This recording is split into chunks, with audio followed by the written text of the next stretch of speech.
ഇന്ന് ഞണ്ട് കൊണ്ട് ഒരു വിഭവം ഉണ്ടാക്കാനാണ് തീരുമാനിച്ചേക്കുന്നത്. അതിനായി 3 ടേബിൾ സ്പൂൺ വെളിച്ചെണ്ണ ചൂടാക്കി, വെളിച്ചെണ്ണയാണ് ഇതിന്റെ ടേസ്റ്റ്.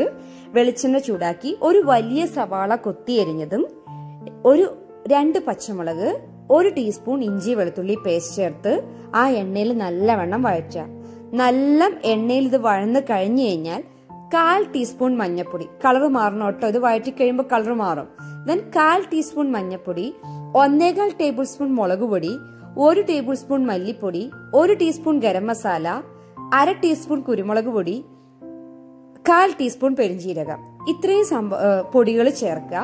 ചേർത്ത് നല്ലവണ്ണം ഇളക്കണം. എന്റെ കാശ്മീരി മുളക് പൊടി ഇല്ല. കാശ്മീരി മുളക് പൊടി ഉള്ളവരാണെങ്കിൽ 2 മുളക് പൊടിയും ഈക്വൽ ആയിട്ട് എടുക്കുക. 1.25 ടേബിൾ സ്പൂൺ 2 ഈക്വൽ ആക്കിയിട്ട് 1.25 ആക്കി എടുക്കുക.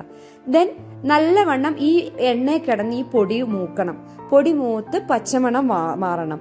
അതിനുശേഷം അതിലേക്ക് 1 തക്കാളി ചെറുതായി ചോപ്പ് ചെയ്ത് ചേർത്ത് നല്ലവണ്ണം വഴറ്റുക. ഒട്ടും വെള്ളം ചേർക്കരുത്. ഈ തക്കാളി ആ എണ്ണയിൽ കിടന്ന് നല്ലവണ്ണം വഴന്നതിന് ശേഷം 1/4 കപ്പ് വെള്ളം ഒഴിച്ച് തിളപ്പിക്കുക. ഈ സമയത്ത് നമ്മൾ ഉപ്പിട്ട് കൊടുത്തിട്ട് ഉപ്പ് പാകാക്കി തിളപ്പിക്കണം.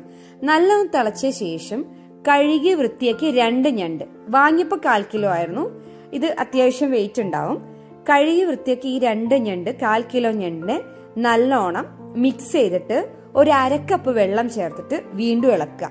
അപ്പൊ ഇത് ഞണ്ട് അത്യാവശ്യം ഇത് കവർ ചെയ്യാൻ പാകത്തിനുള്ള വെള്ളമാവും. എന്നിട്ട് എന്ത് ചെയ്യുക, തീ കുറച്ച് വെച്ച് അടച്ചു വെച്ച് ഒരു 10 മിനിറ്റ് എന്നിട്ടൊന്ന് തുറന്നു നോക്കുക. അതിനുശേഷം ഇളക്കിയതിന് ശേഷം വീണ്ടും അടച്ചു വെക്കുക. പിന്നെ ഒരു 15 മിനിറ്റ് വേവിക്കേണ്ടി വരും. ആ 15 മിനിറ്റ് വേവിക്കുമ്പോൾ തീ വളരെ കുറച്ച് വെച്ചിരിക്കണം. ഇടയ്ക്ക് തുറന്ന് ഇളക്കി കൊടുത്തിരിക്കണം കേട്ടോ. അങ്ങനെ ഇടയ്ക്കിടയ്ക്ക് ഇളക്കിക്കൊണ്ടിരിക്കുമ്പോൾ ഇതൊക്കെ മസാലയൊക്കെ ഞണ്ടിൽ പിടിച്ച് നല്ല വെന്ത് വറ്റി വരും.